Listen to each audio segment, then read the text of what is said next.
Okay, salam sejahtera semua.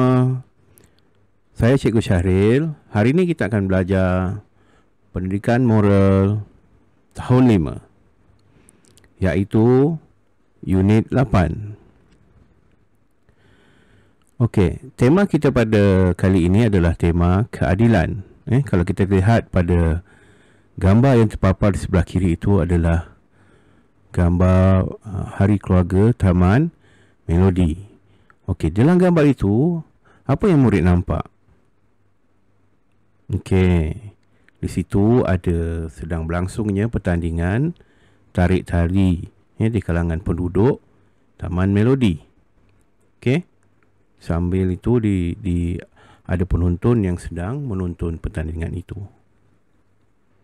Okey, kita lihat pada muka surat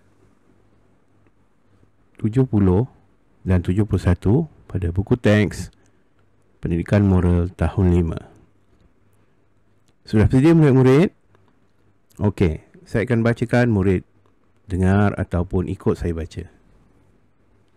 Okey, tajuk pada muka surat 70 ini adalah suri teladan dicontohi masyarakat.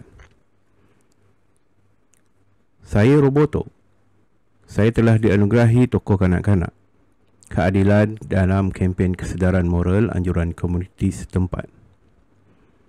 Saya diminta berkongsi pengalaman bersikap adil dalam hidup bermasyarakat untuk dijadikan teladan kepada anggota masyarakat.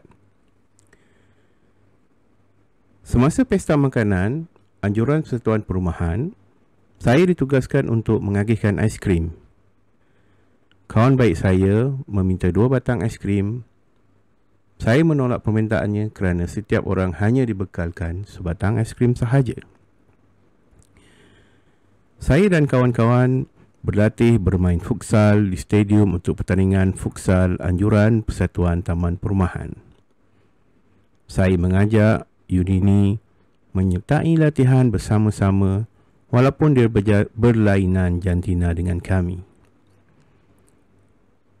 Tomomo dituduh mengambil peranti realiti maya. Zeni, anak penghulu. Tomomo sangat sedih.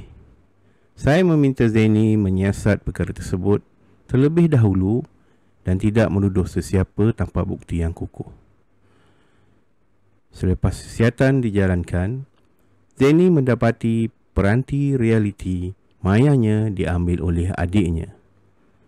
Saya berasa syukur kerana sikap adil saya dapat mengelakkan berlakunya perselisihan faham antara anggota masyarakat. Okey. Saya menagihkan tugas mengemas buku di perpustakaan komuniti. Selepas membuat pertimbangan, saya meminta Kimini menyusun buku di bahagian atas rak buku, manakala Iono menyusun buku di bawah rak buku. Mereka bersetuju dengan agihan saya kerana saya mempertimbangkan ketinggian mereka. Itu adalah cerita yang dibawa oleh Roboto, yang di mana dia telah dianugerahkan tokoh kanak-kanak keadilan di dalam kempen kesedaran moral anjuran komuniti setempat. Di situ ada beberapa kisah yang telah dibawa oleh Roboto untuk dijadikan pengajaran dan pembelajaran pada murid-murid sekalian. Okey, kita tengok pada soalan muka surat, pada muka surat 71 dekat belah bawah tu. Okey, senaraikan contoh amalan adil dalam hidup bermasyarakat. Okey, di sini ada 3. Yang pertama adalah bahagi tugas secara saksama. Yang kedua, pemberian secara sama rata. Dan yang terakhir, tidak mendiskriminasi antara jantina. Apa yang kita dapat lihat di sini, untuk berlaku adil, kita perlu memikirkan apa yang kita lakukan adalah mendapat memberi secara saksama atau sama rata atau tidak mengasingkan atau mendiskriminasikan antara satu sama lain di dalam masyarakat. Ya? Seperti tadi, kalau kita tengok contoh balik tadi, okey, Roboto dalam waktu memberi aiskrim, mengagihkan aiskrim, waktu pesta makanan, dia telah mengagihkan kepada semua murid-murid di situ dengan hanya sebatang aiskrim seorang. Maknanya tiada yang dapat lebih, semuanya sama. Dan juga pada waktu pertandingan berlatih bermain futsal, dia juga tidak mengasingkan akan perempuan mereka untuk bermain bersama-sama. Selain daripada itu, dia juga berlaku adil apabila anak penghulu iaitu Zaini telah dituduh mengambil peranti realiti maya. Roboto telah menasihatkan Zaini supaya siasat dulu sebelum menuduh tanpa mempunyai bukti yang kukuh. Akhirnya peranti itu telah ditemui dan peranti itu sebenarnya telah diambil oleh adik Tomomo. Okey. Yang terakhir sekali adalah agihan tugas menyusun buku di perpustakaan komuniti. Roboto telah mengagihkan tugas untuk rak yang atas memberikan kepada Uno di bahagian bawah, Kimini di bahagian atas. Kenapa diberi tugas begitu? Sebab Kimini orang dia yang tinggi, Yuno adalah robotnya rendah. Itu adalah satu pertimbangan yang adil untuk mengagihkan tugas. Okey.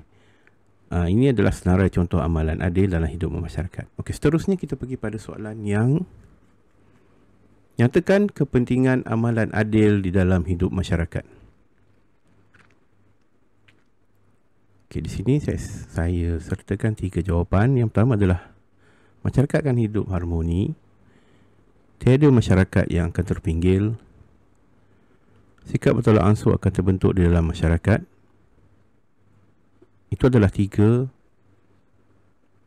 jawapan yang ada yang dapat menyatakan kepentingan amalan adil di dalam hidup masyarakat.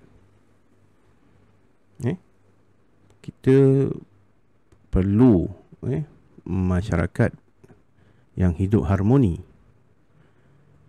dan juga tidak meminggirkan orang lain. Sebagai contoh, bila ada pemberian makanan ataupun membuat kenduri, kita panggil semua jiran yang terdekat.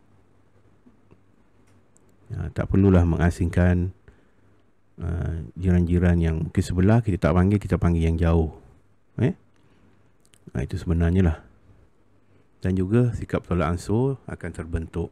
Apabila kita berlaku adil, kita akan sentiasa bertolak ansur. Maknanya apa yang kita buat, kita akan berfikir dulu sama ada benda tu adil atau tidak. Okey, soalan yang seterusnya adalah huraikan kesan pengabaian amalan adil dalam hidup masyarakat. Di sini ada 3 juga jawapan yang disertakan, iaitu yang pertama, berlaku penindasan dalam masyarakat. Yang kedua, sikap pentingkan diri sendiri akan menular.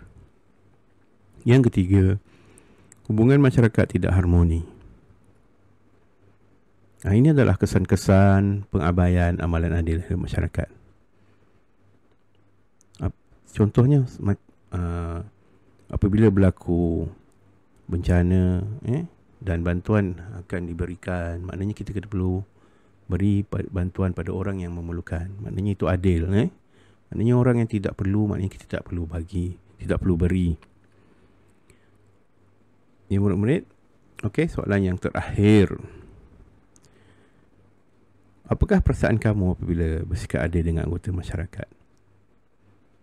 Okey. Apa yang murid rasa?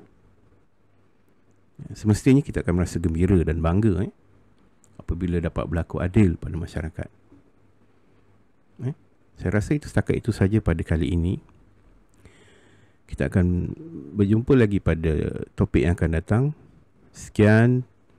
Terima kasih dan jaga diri baik-baik. Bye-bye.